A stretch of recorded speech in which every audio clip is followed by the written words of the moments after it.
That was just one of the pre-roll ads. So, hey, we are back. We are back for our third session tonight. That's number 3, and this is with Andy Cubbie Powell. Good evening, Andy. Hey, John, how are you? I'm good. I am good. For those of you who don't know, Cubby has been in the industry forever. When the industry started, he basically was he could watch Captain Kangaroo or he could become a DJ, and he did. And now here he is today. Yes, sir. He works with DJ Event Planner. A lot of you have seen him at the different conventions and such, so we get to see him at all the different shows and things. And a lot of you don't realize that Cubby's kind of an entertainer at heart. He has been in the entertainment world for a long time. Yeah, I've been lucky. And you started out as a mascot. When was the mascot time? I was a mascot. It's probably been about 10 years now. I come by the name naturally, Cubby, as a AAA mascot for the Iowa Cubs, and that's actually how I got into DJing. And that's been a while ago. Yeah, about 10 years. About 10 years ago. Yeah. So you've been in it. So tonight, gang, what we're going to talk about is we went through and we picked out 10 different activities that we have both used, one or the other, but the things that we have used at weddings during that dinner time when you've needed to either fill some time or to have something. Even Dean mentioned a couple of dinner activities that he does with the clinking of glasses and such. So we're going to go through and kind of talk about our list of 10. If we have some time, we'll cover a few things at the end. So, Cubby, do you have that list in front of you? Do you have that list yet? Do you have that list yet with you? Yeah, I got 10 of them. Okay, great. So then let's start. Let's take your first one. One of the very first things I like to do during the reception, if you have to dismiss tables, and you have probably about 15 or less tables, in a little interaction with the bride and groom, is doing a little bride and groom trivia. Simple questions about the bride and groom, maybe where they went to school at, what their favorite teams are. And if that table gets a question right, then they get to go to dinner next. Now, have you had situations like that when you're doing that dinner trivia and you've got ultra competitive and you've got a couple of tables and they're yelling back and forth because they know the answer and they're going to just scream it out instead of, okay, raise your hand so I can ask? Yeah, very much so. And even at some where they don't even know the answer, but just to get them dismissed for dinner, like, oh, yeah, you're right, it is the Green Bay Packers. They don't shout it out real loud or something like that just to get the next table dismissed. I don't really want to tell anybody a whole lot of times that they're wrong, but if they shout out loud enough, I go, no, you're not right. We're gonna go to the next table. What do you think it is? Yeah. I never let the reserve tables play. I always tell my brides and grooms, count the number of tables that they have minus the reserves, and that way it gives me time to get mom and dad out, grandma, grandpa, and everybody that's very important as far as reserves, and then we arrive into the rest of the guests playing the interactive game. How many tables? Because that as we talked earlier, that doesn't work with a large wedding. What are kind of your rule of thumb if they get over a certain number of tables that it just wouldn't do it? I think any more than 15. Because you get 15 tables of 8, or so 150 guests or more. Anywhere more than 15 tables, I think, can get a little crazy. Yeah, I think that's kind of a real. I've done a version of that when I was releasing, but we had a venue in which it was a larger venue, so we had well over 300, and we did a few, and then after that, then we basically then let the left side of the room go, then the right side after we had, because after a while it can get a little old. Okay, so that was your first one. I'm going to jump in here. One of the activities I've done is a dinner Mad Libs activity, which a lot of you have heard about the Mad Libs thing, where basically you have this story and you drop in words. I need a noun here. I need a verb here. I need an adverb here. And the way this worked is we went through, and I believe we had about 18 to 20 tables, however many tables, and we put a little card on each one. And on the card, it said what they needed to put for a word on there. This one needed a noun. This needed a pronoun. This needed this, whatever.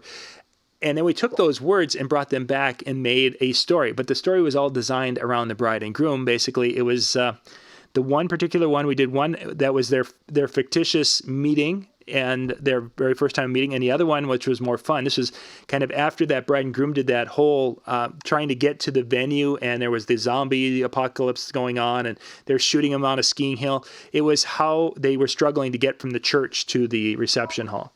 Mad Libs, yes. Yep, that's what it would be, basically. And crowd loves it because they're listening for their words because they spend time thinking up some weird crap, and how it fits into the story. So definitely something that would be customizable for your weddings and allow you to have some fun with it.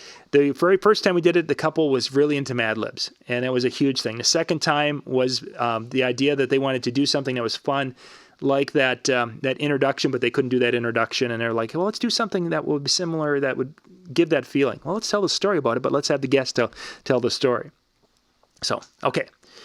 What do you got next for us, Cubby? Sometimes the tapping of the glasses is always a lot of fun. The brides and grooms have to kiss. They don't like to be on display a lot of the times. So we'll ask them if they want to do something where they provide us names of couples in attendance. Yep. And every time they tap that glass, they will get to pull the name from that bowl and whatever couple they choose. I always tell them, purify the list, as they're providing it to me. If they have somebody like an aunt and uncle who does not like public display of affection, take their name completely out of it. But if they have somebody who's fun, interactive, a young couple, somebody maybe celebrating an anniversary or somebody that's his birthday, put their name in there. Let me know why they're putting their name in there. If they're celebrating something, and we'll pull that name out and near the top, we'll highlight it or something so they can see it. Other variations of that would be also doing the bride and groom trivia during what I call the kissing bowl. Mm-hmm. If the couple we answer the question, if the couple being drawn gets the question right, they have to kiss the bride and groom. If they get it wrong, then the couple that's name was drawn gets it right. So we've done a couple variations of that as well. Nice. I like that you basically go in and pre-select or select the people who will be a good fit for that, i.e. that public display. If it would be someone who's like going to freak out, you can basically say, you know what? They've gone through and they picked out the couples they won't be picking you if you're not that type of person. And we also had one who had a younger brother who was sitting at a table full of like all of her like high school friends, and he got to pick one and choose anybody at the table he was sitting at, which was always a lot of fun as well. Yeah. Cool. Okay. Now the next game is something that I've had when there's been some time to kill, and I've got a couple of games that are time to kill because it's like, we've got the catering people, there's something happened and they need 20 minutes and we weren't prepared for it. And we have done a couple of different variations of musical chairs. My favorite method of musical chairs, especially if I have a little bit larger wedding party, is to have a wedding party musical chairs. And it can be done if there's like 10 in a wedding party, it's done the musical chair wise. But the idea is we need to make it the competition for something. And my favorite thing to use is, and I'll mention this when we get into the Survivor one too, is for the control of the checkbook in the household. Being that it's this day and age, now it's the control of the credit card in the household. And the idea is that the gals are competing to represent the bride and the guys are representing the groom, and they will play a game of musical chairs. It gets a little violent. I have had chairs broken. And I do have one venue that will not allow me to play the game at his venue because he's like, unless you're gonna pay for my broken chairs, and it's like, I'm okay with it, but you do realize that your couple came to this place because they saw me here 2 years ago, and we did musical chairs, and they want the same reception that their friends had. So, you can tell the bride and groom no, but it works out really well. It can be a lot of fun. I've seen DJs do it with the kids. Never get kids involved with musical chairs at a wedding unless you're going to do it strictly for kids. If you're going to do something for the garter, we've done musical chairs with the garter where they paid $10 to get into the game, and if they were out, they could pay $10 to stay in the game. We've done that version with the garter, and it went over one particular night. I think they raised like $350 because the guy kept buying back in. Just again, don't mix little ones with big ones. If you're doing adults, keep it adult. So, musical chairs. It's always a lot of fun. Oh yeah. What do you have next for us? We talking about buying chairs back in and kind of raising money for the bride and groom, doing alternatives to dollar dances and things. One thing that we've done recently here in Iowa is House Divided. Okay. House Divided is it's been kind of huge. It here in Iowa, it's Iowa State versus University of Iowa, Hawkeyes versus Cyclones, and we got the bride and groom to give us 2 cookie jars with maybe stickers on them, or one's decorated the University of Iowa, one's decorated the Cyclones, and whoever gets the most money, well, that's the way they're going to raise your child, either a Hawkeye fan or a Cyclone fan. And at about 10 o'clock, we'll play that winning fight song of the team that won, and usually it's a very big crowd involvement, especially if their families are diehard football fans or basketball or university fans. I saw one groom actually pad it with close to $60 into his team because he knew he was getting his money back. So Yeah, I could see it. That's funny though. yeah, it was. They collected over $1,500 that night. Their families were that crazy in collecting money for their favorite universities, and we weren't begging for it. We really weren't. We were just saying, hey, look, here's the 2 jars. You're sitting at the head table. Throughout the evening. If you're a Hawkeye fan, put your money in the Hawkeye jar. If you're a Cyclone fan, put it in the Cyclone jar. Just been really popular and a lot of fun. And I've seen versions of that where they've used different jars, say, to vote for the reception. Where will the bride and groom go on our honeymoon? Should they go to the one particular one? A friend of ours, a DJ friend of ours, did this at his wedding. One of them was like to go to Hormel, the spam capital of the world, and tour the spam facility. Next was a beautiful island thing, and next one was a skiing trip. Whatever, and I don't remember exactly who was winning. For a while there, I know the spam was I knew I threw my money in a spam one. It's like, hee. Just make them go. Yeah, I love that place. I would love that place. See, yeah, I think there's a lot of people who actually would really get into that. We're going to take a little quick break here because one of our sponsors tonight is DJ Event Planner. Event Planner. They have these things, and okay, I'm going to just be honest with you guys. They have got one of the best looking salespeople in the industry working for them. Charlene is one of the best. She is here at a booth. She is our booth babe. You got to come see her out. She'll be at times. All right, we've got our sponsors. We'll be right back, ladies and gentlemen.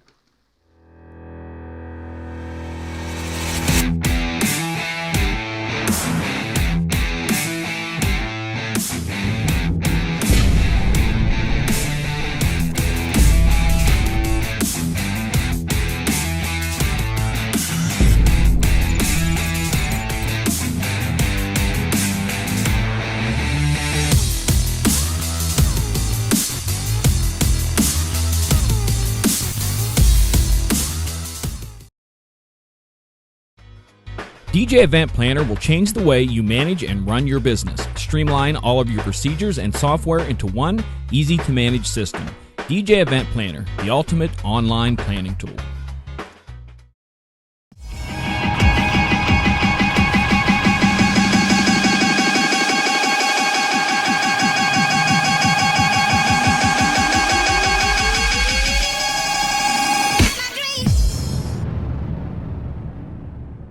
Top Hits USA from RPM. Our name says it all. Get the latest hits while they're the hottest. With Top Hits USA, you'll have the track for sure. Visit tophitsusa.com or call 800-521-2537 and get a free demo.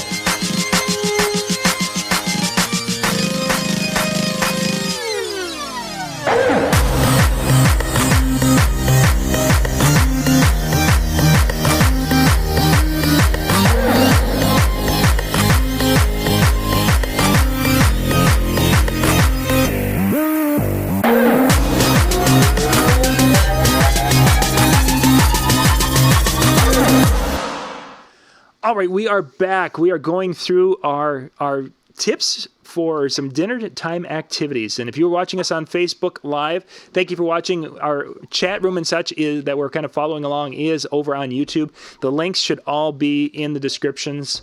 The link for our last show should be in the description now, and it should be accurate both on Facebook and on YouTube because that last show was not accurate before. So, okay, let's see. What did we finish with? We just got done doing the House Divided. House Divided. So we are going up to the next one, which is using dice for a kissing game. Now, we've talked with Dean. He was talking about, the clink and such. Unfortunately, there's times where you just have to have the clink to signify something. This is a time where sometimes you don't need to have that because if people want to see the bride and groom kiss and they want to get that process started, what I ask them to do is just to catch my attention as a table. I will come over to the table and find out who their representative will be. Generally, round table, 10 people, they'll send a representative up. Occasionally, I've had 2. We go up to the front, and I have these large dice. I've got some 6-inch dice that are wooden block dice. I used to have some 10-inch foam ones that I've used, but unfortunately, if you don't watch those things really carefully and the kids get a hold of them, they're going to be shredded. So I've got the wood ones that I'm using this year. And what happens is that everything from 2 to 12, basically every combination that can be rolled on a dice, something can happen So let's say that 2, 3, and 4, if one of those are rolled, that means that the parents of the couple are going to kiss, or maybe the parents of the groom are going to kiss. Then 4, 5, and 6 might be whatever. You have it so that when a number is rolled, or one of the times we did it where if there was even number, if they were a pair, the couple kissed. If it wasn't a pair, then any other was going to be kissing. But it makes it so that you can have a little fun with it. The biggest downfall is you need to have a little space because people want to go and they do this thing and then they want to roll them across the floor. So you have to be there and you have to be talking through that. Okay, now I've interviewed the person. Okay, Joe is going to be representing the table number 37. Okay, Joe. Now have you spent some time in Las Vegas, Joe? I can see it in your eye. You're a crap shooter, aren't you? Okay, Joe, tell us what it'd be rolls, and it's like, Joe rolled up a 4. Yeah, what's 4? And we go that way. So works very well if you have a crowd that enjoys that kind of a thing, and you've got a couple that like the that kind of dice chance game. Okay, what do you got next for us, Cubby? One thing that I like to I do sometimes is a thing called Words of Wisdom. I got this from Randy Bartlett. He's always been a great inspiration and helped me out a lot. And prior to the guest arrival, I'll put little 3x5 cards on each and every table, and ask for each and every table to come up with a word of advice for the bride and the groom. It could be funny, it could be serious. They can sign their name. They don't have to sign their name, but I'll collect them after dinner and read them to them right before the first dance. It's also a great segue into the first dance because since you have them out there, you can always say, ladies and gentlemen, since we have them on the dance floor, the song they chose this evening is, and we slide right into the first dance. Of course, you're going to get Don't Go to Bed Mad, Tell You Love Her Every Day, What's Yours Is Hers. Sometimes you got some real comedic families. Those are the best ones. Put them in. I put them in order. Not that I pick them up, but some sort of a comedic order. I never cut one out because I don't want to think, somebody's. We never heard ours. Huh? We never heard ours. How come you didn't read ours? Right. I wanted to, so if I've got like Don't Go to Bed Mad a couple times, I was like, oh, Don't Go to Bed Mad, Don't Go to Bed Mad. Oh, I see a theme here. Then I might, I do plant a couple of them, a couple comedic ones that I came up with that I've heard previously was one is, make sure you always keep date nights. We actually have 2 of them. She goes on Wednesdays, I go on Fridays. And it always gets a huge laugh from the crowd. And I usually end up on one that I made up. It's a wise man once said that a man is not complete until he's married. Then you say once married, he is finished. And so that kind of gives a crowd kind of laughing or whatever. But there's some great ones in there that you can put in there. Come up with your own. Randy Bartlett had a couple good ones in there. But just great. Yeah, that's a cool idea. I like that. And for those of you who are like, oh, I wouldn't want to plant any. Sometimes having that, I'm going to call it an ace in a hole, is something that will work because there's people who are going to try to be funny and they may not, and you may need that icebreaker. Like, okay, let's see, I'm going to put my first one that I know is pretty funny about 3 in because then that's going to get people laughing instead of the serious, and then I can work back and forth a little bit. Because as Dean mentioned earlier, our goal with this is we want to have, we'd like to have that one beautiful moment, and then we want them to laugh and have fun in the same little stretch. Good activity. Good activity. Next one is, this one can go early, can go late. I've used this one probably more often than not during the dinner time when I'm, again, looking to fill some, and it's similar to musical chairs, but this is the Wedding Party Survivor. A lot of you have done this where it's a scavenger hunt where you have your wedding party, the chairs there, and if there's 10 people, you start with the 10 chairs, and you give them items to go out and find, and you send them out.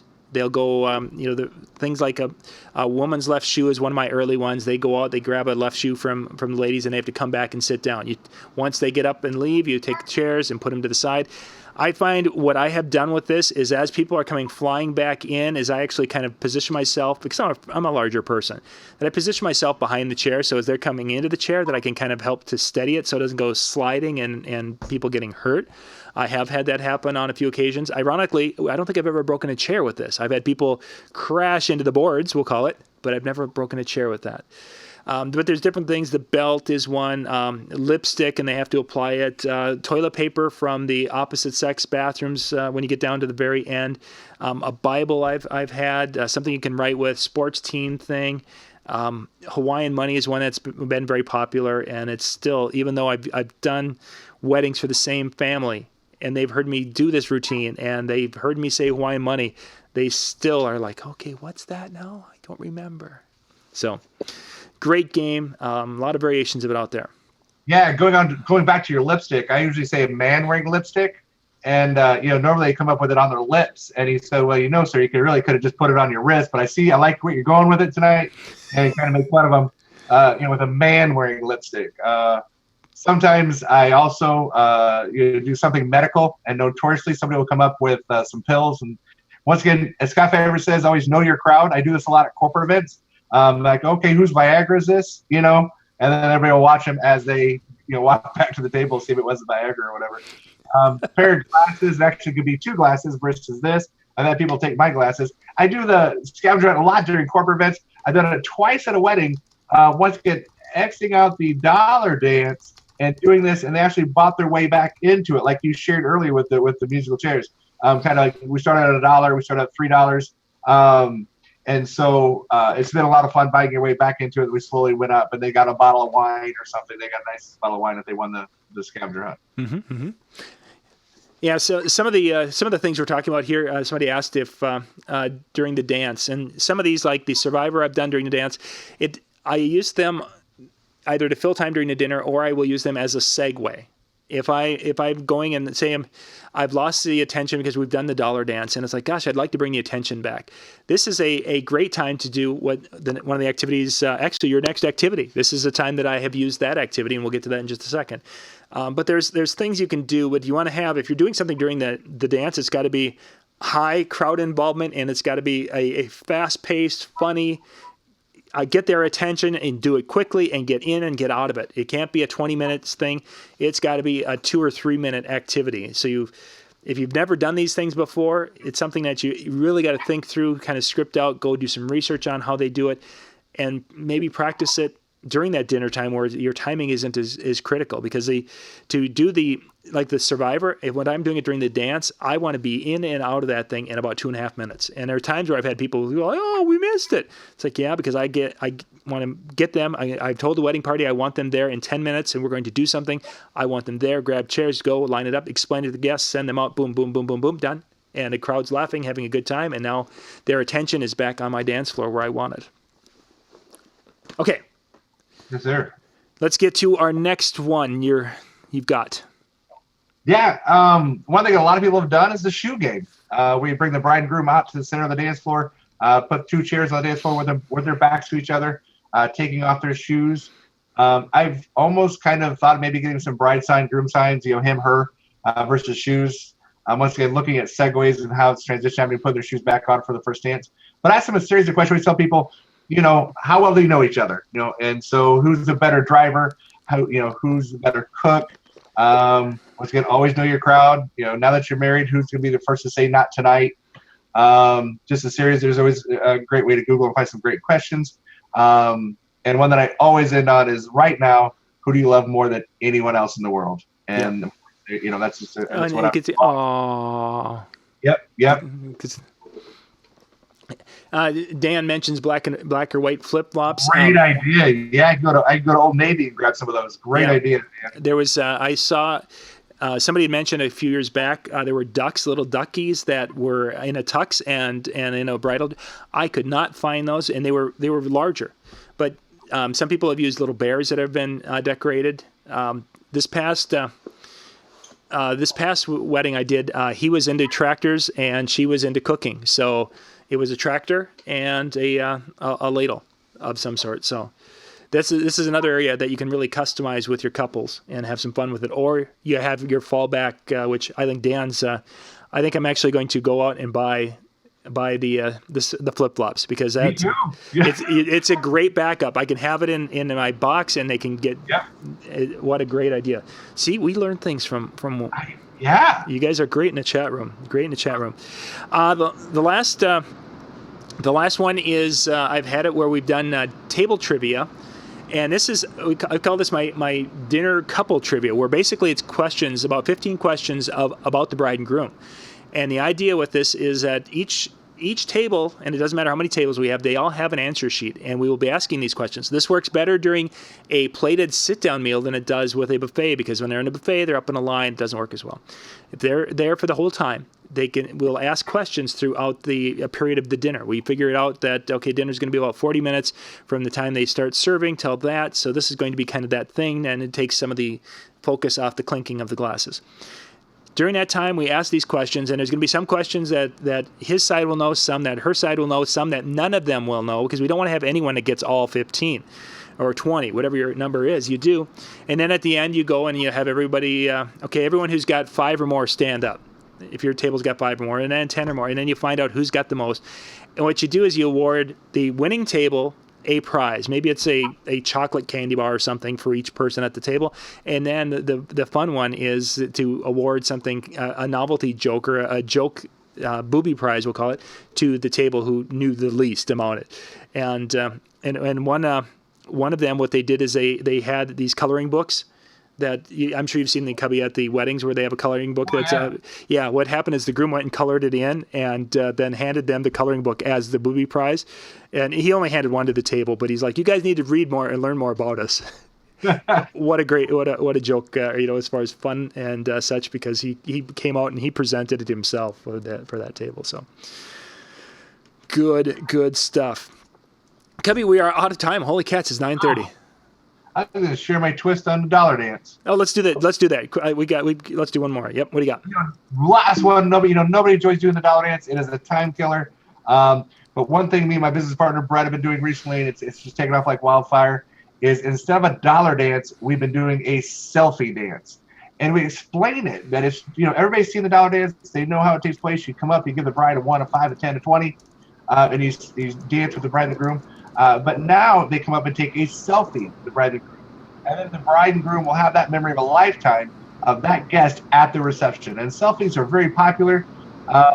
People can be crazy, can have a great smile. But we found out that it's shorter because it's so much faster than spending 20 seconds, trying to get the bride, best man, the maid of honor, to cut that dance off so it doesn't go out all night long. But just come up and take a selfie with the bride and groom.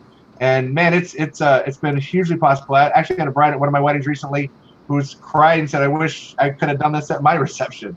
So yeah, it was really, really good. Very nice. Very nice. So you guys not only got our 10 dinner activities, you got a bonus.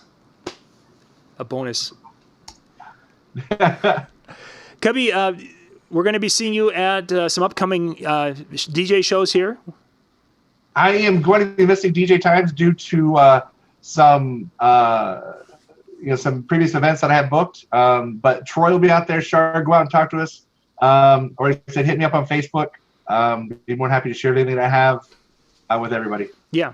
For those of you wondering, again, Cubby's working with DJ Event Planner. If you've got questions and such about how to get things set up a little bit, he can get you to the point of being dangerous. Yeah.